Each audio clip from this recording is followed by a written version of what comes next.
வணக்கம் ஃப்ரெண்ட்ஸ். இப்போ நம்ம என்ன பார்க்குறோன்னா, இயற்கையான காளான் நம்ம தோட்டத்தில் விளைஞ்சிருக்கு நல்ல மழை பெஞ்ச இடத்துல. அதனால் அது இப்போ எப்படி ஹார்வெஸ்ட் பண்ணணும் ஃப்ரம் நேச்சுரல் என்விரான்மெண்ட். ஃபஸ்ட்டு இது பார்த்திங்கன்னா என்னோடய பேசிக் டூல் நான் கொடுவா இப்போ யூஸ் பண்ணுவேன். ஃபஸ்ட்டு அதை சுற்றி இருக்கிற ஏரியாலாம் க்ளீன் பண்ணணும். மோஸ்ட்லி இந்த மாதிரி காளான் முளைச்சிருக்க இடத்த ரொம்ப டிஸ்டர்ப் பண்ணக்கூடாது. But for video purpose I am doing this.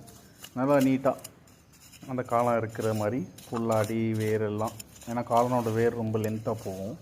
So எவ்வளோ லென்த் தேவையோ அதுக்கேற்ற மாதிரி நம்ம சின்னதாக லைட்டாக ஒரு சின்ன குழி தோண்டிட்டு ஃபஸ்ட் சைடில் இருக்க மண்ணெல்லாம் எடுத்து வெளியே விட்டுறணும்.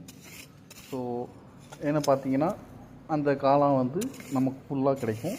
அதே மாதிரி வேரும் கொஞ்சம் நமக்கு எக்ஸ்ட்ரா கிடைக்கும். ஸோ எக்ஸ்ட்ரா ஃப்ரெஷ் நல்லா க்ளீன் பண்ணிட்டு எடுத்து தோண்டணும். அதுக்கப்புறம் அதை ஹார்வெஸ்ட் பண்ணி சாப்பிட வேண்டியதான். என்ஜாய் பண்ணுங்கள். இன்றைக்கி ஒரு புடி